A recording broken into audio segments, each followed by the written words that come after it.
Құрметті көрермендер, армысыздар. Естеріңізде ме? Еңбек және халықты әлеуметтік қорғау министрі Біржан Нұрымбетов брифингіде 42.500 теңгені үйлестіру жайында айта келе, ешкімді тексеріп отырмайды деген еді. Бұл сөз 1 сәуірде айтылды.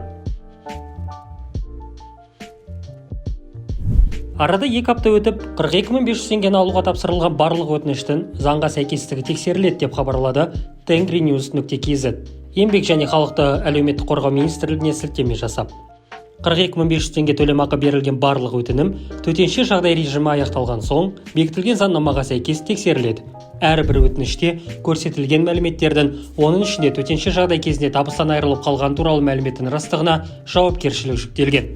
Осылайша, азаматтар 42.500 теңгеге өтініш берген кезде төтенше жағдай кезінде табыстан айырылып қалғаны туралы көрсетілген мәліметтердің растығына жауапкершілікті мойнына алады, деді ведомстводағылар. Бірақ ешкімді арам пиғыл үшін айыптап жатқан жоқ. Мәлімдеме өте сыпайы жасалды. Егер өтініш беруші қателесіп, әлеуметтік төлем алған болса, бірақ бұл қаражатты қайтару қажет деп санаса, онда 42.500 теңгені келесі шотқа жібере алады. Негізі бәрі дұрыс. Тексерілмейді десе де, ақшаны шын мұқтаждарға ғана алсыншы деп өтінді. Құлақ асқандар аз болды. Беріп тұрғанда алып қалыңдар деп үгіттегендер де жетерлік. Олардың жағдайы қазір мәз емес. Тек қылмыстық жауапкершілік жайлы айтылғаннан кейін барып қана бәледен аулақ дейтіндер көбейді. Бірақ оларды айыптау қиын. Түсіндіру жұмыстары дұрыс жүргізілмеді. Ақшаны ала алатындардың қатарындамын ба, жоқпын ба деп көбісі дал болды. Қазіргі төтенше жағдай кезінде әр ақпараттың дұрыс жетуі аса маңызды. Inform.kz министр түсіндірмесінің толық мәтінін ұсынды. Біраз заңгерлер алаяқтық үшін қылмыстық жауапкершілік бар екен туралы мақала не посттар жазуда. Оны 42.500 теңгеге қатыстырып келтіруде. Заңгерлер болған соң заңды бізден артық біледі. Олардікі де дұрыс шығар, бірақ бұл тек алаяқтарға қатысты, деді министр. Сіз ондай емессіз ғой. Сіз ешкімді алдаған жоқсыз. Мен брифингтерде жазбаларымда айтқанымдай, өздеріңіз үшін мен жұмыс, тіршілік жасап, ақша тауып жүредім. Енді төтенше жағдайға қатысты сол табыстан айырылдым деп шештіңіздер ме?